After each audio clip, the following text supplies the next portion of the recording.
In today's Clash Royale video, I'm gonna play the $1.3 million Clash Royale League qualification. For sure, it's my goal to get under the top 32 players. That's the goal. That's the highest view you can get today. It's a really huge step to get as many points as you can on the road to the Clash Royale League World Finals 2023. If I'm able to get to the next stage and which hard opponent I'm gonna face and which awesome gameplay you guys gonna see, that's what you're gonna find out. Thank you so much for all the support on Twitter, on YouTube, and all of that. Like, I really appreciate all the support which I'm getting in the Clash Royale League. That's why I'm still doing that. Thank you so much for doing that. And also make sure to use Creator Good More in the shop. Subscribe to the channel because the next couple of weeks, months, there will be a ton of esports CRL related content. My goal is to qualify, as I said, for the next Clash Royale League World Finals once again.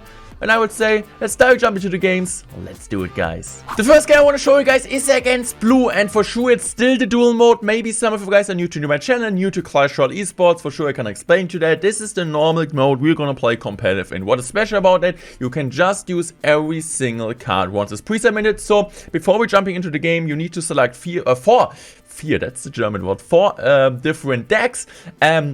Like completely different cards, and then you're going into there, and then it's just like which deck you're gonna pick first, which deck you're gonna pick second. And I mean, if it goes for like a game 3, best of 3, you need to also pick the third deck. So you guys gonna see me decks, or like using decks which you don't really normally see me using on different, or like on videos for sure, because I mean, most of the time on ladder, I'm using like my best deck, which is more sure like minor card poison control, lockbait decks, duel decks, psychic decks in general.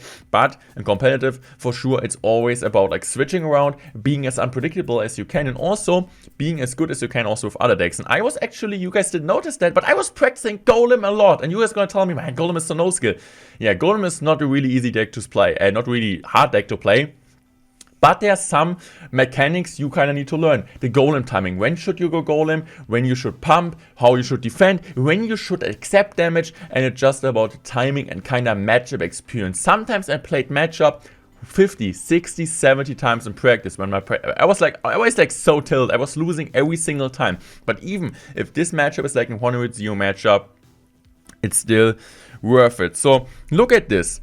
This is a perfect example. I feel like a ton of you guys would have maybe pumped there because you say, okay, I'm just going to do that. But I feel like in this type of situation, it's way better to just go golem. Every time I play against the queen deck, against most of the queens at least, I really like to just golem into the queen, because my deck, I don't really have too much against it. And I know his queen is like his only air defense. So if he goes in for screen, I'm just going to go for my golem. I defend the queen, and then I can just go in easily, really easily go in for my Phoenix behind that. And I know he can lightning that, but it's not really too much value. So as you guys can see, I'm just gonna go for the Phoenix here, and this golem decision was really good. Normally you're gonna think, okay, I need to play defensive and single exam, just pump up, but this is not the play. So I'm just gonna really spam here. I knew he could lightning that, but I also know lightning won't kill everything, because at least the axe survives, or the bomber. He also hit the golem. So look at the rage here, and for me right now, it's just going in for the pump.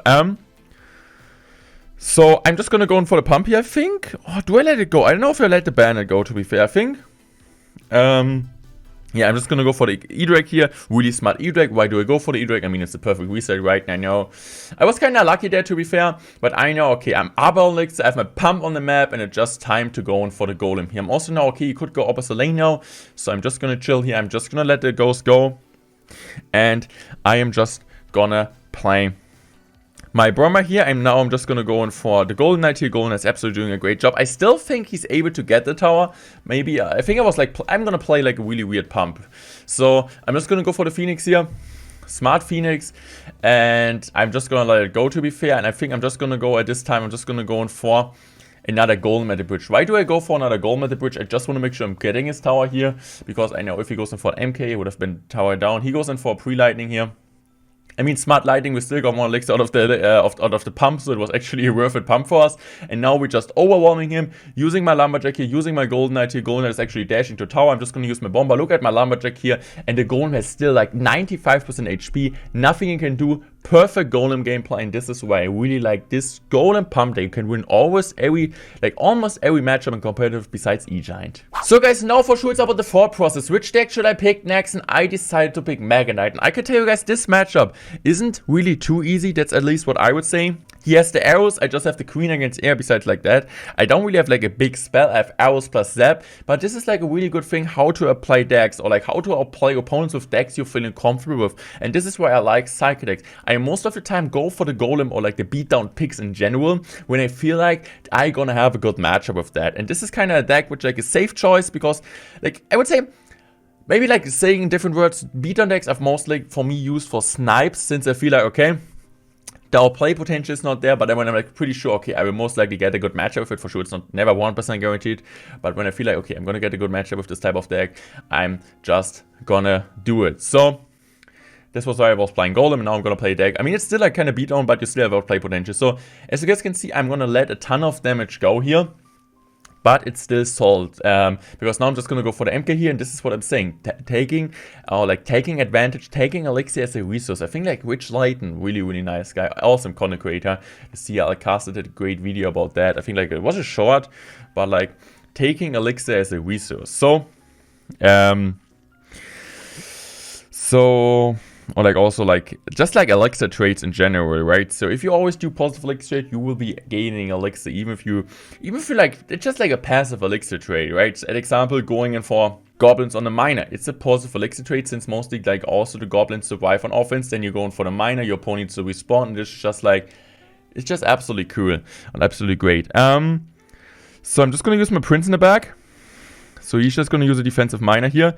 I'm just going to go in for my mega in the back. And it's just like, okay, why do I want to go left side? Pretty obviously, never push same lane against lava on decks, against beatdown decks in general, because they're always going to defend and counter push. And here, I think I get one absolutely amazing defense against the lava, which is going to win me. So using my miner here on defense, on offense, while I'm going to play the miner, I'm just going to get guaranteed chip damage. And as you guys can see, the miner gets tanked away. And it's so much damage. I think this is right now I'm talking about. So I let the skellies die, which is really great. I let the skellies die. Now I'm just gonna kite this. And I know, okay, you still need to defend the dark prince, the prince. So I can just go for the minions. You won't have enough elixir for arrows. And soon I'm just gonna go in here for my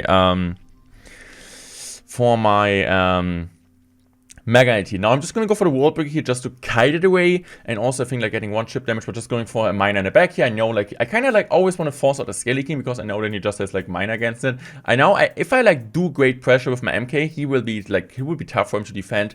But defending a big push, it feels almost impossible. So I'm just going to go in here for another MK here. For another MK push here. I'm also going to use my ability here, and his miner comes too late. He still decides to drop it, but look at the miner here. The Mega chipping away, and like he goes in now for double flying machine, but I knew, okay, he doesn't have miner and Psyker, so what is he supposed to do? I'm just gonna go in for my minions here in the back, and now I'm just gonna go for my prince at the bridge. I'm using my miner here just to try to get some chip, and like unfortunately for me, his Skelly King retargeted my miner, but I can just go in for the wall break here. Perfect exact timing, and we are gonna win against a guy who has a number 2 in a world finish. It's all or nothing in a $1.3 million Clash Royale League qualification. If I win this game, I will be going to the top 32 stage. It was a split bracket where you need to play like 10 games, and if you win 8 of the 10 games, you will go into the stage of the 32. Which was actually played tomorrow when you guys see it. I didn't play it yet, so I don't know how it went. But as more wins you get, you also get more points. At the end, like the winners from all the tournaments go to Worlds directly, but also the people with the most points. So actually like being good in the game gets reward, but also being consistent. So this is kind of the thing. But I know I need to win this one. If I lose, I go 7-3, I'm out. If I win, I'm 8-2, and I go on to the next stage. So I am just gonna play E-Giant here. E-Giant, I just feel like, honestly, I was at a point, I was pretty bad with E-Giant. I didn't really know what to do. My E-Giant timings were horrible, and I felt like I was just playing the deck, and I won a ton of games because it was broken. But I feel like right now, I get way better with the speed down decks, which is really cool. Getting better lava, getting better at golem, and getting better at like E-Giant is absolutely really great for my like being unpredictable. And also I think like my best win rate deck was like Golem E-Giant. I think Golem E-Giant, I think I won like every single game with this type of decks, like 6 out of 6 like together. And I think I only lost. The games I lost the most with was like Minor Control. And I need to tell you guys, I had like for sure some tough matchups. I also wasn't playing well, but Minor Control, I know, man. Like normally it always works. It's my best archetype, so I'm like pretty happy to see, okay, even when my best archetype doesn't really work at this day, the matchup are not working, I'm not doing really too well, then I'm able to kind of switch around and also have success with other decks. This is really, really good. So, I mean, I'm just gonna go for the E-Giant here when I feel like I'm a bit elixir advantage. He plays a Duel deck, absolutely insane. This deck is one of the reasons, or like, one of the reasons why Duel isn't that in competitive. Currently, like, in ladder, you don't really see a ton of Duel, but in competitive, this Duel deck is so much used. In ladder, you don't really see it, and people always ask me why not, and I'm honestly not really 1% sure. For sure, Expo and so on, really weird ladder decks are really good against, since you also don't have a big spell. But also, I feel like this deck, it has some counters, it has some bad matchups, example Royal Giant, right? But the thing is with Duel's deck, if your opponent, you don't expect Royal Giant, your opponent is not going to use Royal Giant, or played already Royal Giant, you can just have getting so much value out of this deck, right? Like against Hawk Rider, against Minor Control, and these are kind of really popular decks, so this is why I think this deck is really, really solid to use. So I'm just going to use my build here, get a ton of value. So, okay, I'm just going to go in for my... I think for my... Do I go for another EJ? No, I'm just going to go safe. Like, this is like the thing. Be passive. Be passive, guys. You're just going to go for Darkness opposite lane. You need to be a bit careful. Yeah, he's just gonna go pressure opposite lane, so I'm just gonna go for high cannon here. Why I'm going for high cannon? I think it's just really smart, because sometimes if you go for a low cannon, maybe the prince gets pushed to the side.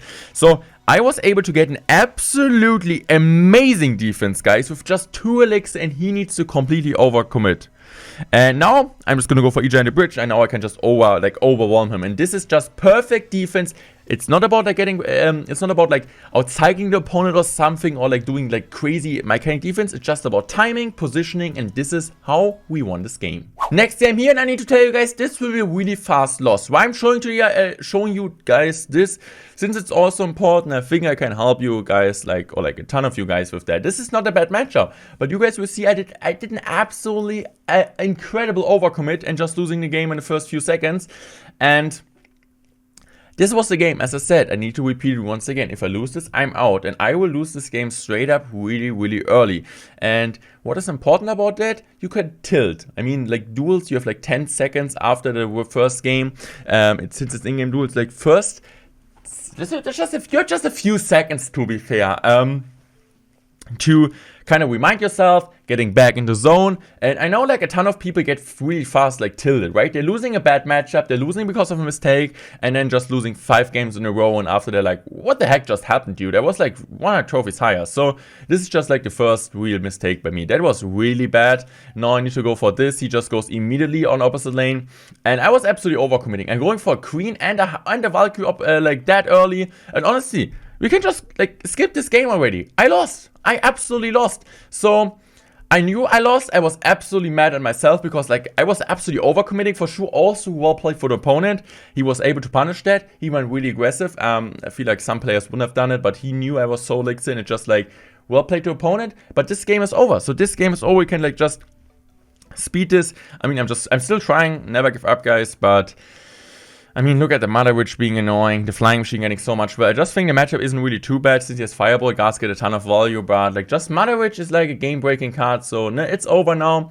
And I know this game will decide everything right now. So guys, here we go into the final game. This game decides everything, and I'm going for a deck which I didn't have a ton of success before that, but it's okay. He plays Loon Cycle. I wasn't really sure 100% what he plays. If he plays like a minor Poison Control deck or Loon Cycle. But since he also had still Poison open, he goes in for Loon Cycle. And I got the Zappies, I got the Flying Machine. The problem is kind of that Mother Witch and Flying Machine both get countered by Monk. And he has the Bomb Tower. And he has also the Phoenix. So normally in this type of matchup, sometimes the Flying Machine gets a ton of value. I'm like sniping his Bomb Tower. But he has like Archers, Bomb Tower, Monk, and like Balloon, Snowball, Arrows kills also Zappies. So I know it can be tough. But it's just like about knowing when to play passive and when to be aggressive. This is a game where I just try to play as passive as I can. As you guys can see, I'm just gonna go for the Ghost here. Why do I go for the Ghost? it's just like baiting out a minor. Like when your opponent plays a minor defense, it's most of the time something you don't really want to do. And he just drops a bomb too early. And what I'm going to do, I'm just going to play passive. I think I'm rather going for a Mother Witch in the back than going in for the Flying Machine. I'm not 100% sure, but I could also go for a Flying Machine. Yeah, just going to go for the Mother Witch, because if I go Flying Machine, he might just go for his Phoenix and then just go Balloon. Yeah, I'm just going to go for the Mother Witch. He goes in for his Phoenix, and now we can go in for a Flying Machine and Phoenix. So this is just like a small thing which you should keep in mind, just trying to get more value out of your cards than your opponent, just kind of predicting what the opponent is gonna do. So, okay, I could arrow that. Like, I was like thinking maybe going for arrows to get some extra chip, but first of all, I'm kind of happy on it with the chip damage on the right lane, and also I knew I don't really want to overcommit that much. So I'm just gonna go for the Phoenix, for the Ghost here, using my Zappies here, and I also know, okay, I'm just gonna go for the Mother Witch and just like, please, please, please, please, don't be hit, don't get a hit. He still got death damage. It was really, really close. He maybe could have snowballed that, but he knew, okay, then he maybe get like overwhelmed on offense, just go Hoggy's opposite using my Flying Machine. But look at this, guys. This was like so much damage, and this was like, I don't know how I got the damage, but Zappies on the tower with like something like even like just a Mother Witch can be crazy. So really good Flying Machine placement, making sure the Monk gets absolutely no value, and he's really overcommitting here. And now it's looking good. My Flying Machine is still alive. I can just go most likely here for my G-Skelly here in the back, because I just know I'm pushing same lane. I just use my G-Skelly, and every time I like use my G-Skelly, use my Zappies PI, he can't really kill that. So always getting counter push. Now I'm just gonna go for the Hoggy's opposite lane to just bait on the Monk, because now he doesn't have his Monk anymore against the G-Skelly. And now look at the G-Skelly. I'm just gonna go arrows here because I know he doesn't have anything on the air. And we do get some damage. We do get some damage with the G-Skelly bomb. I mean, it's some damage. It's some damage. And I'm just gonna go for the Mother Witch here. And I just now, like, okay, I was like asking my chat, I was streaming that. Make sure to also watch out my check out my streams on Twitch, twitch.tv/mod. I was like asking my Twitch, is it enough? Do I need 2 arrows? And everybody was saying GG, and I'm like, I don't know. But look at this arrow prediction, and we were able to win this game, and we're going into top 32 stage, and getting a big step into the right direction of the Clash Royale League World Finals. I hope you guys enjoyed this video. Make sure to subscribe. Make sure to use creator code more in the shop. And I would say I'm out. Thanks for watching, and goodbye, guys.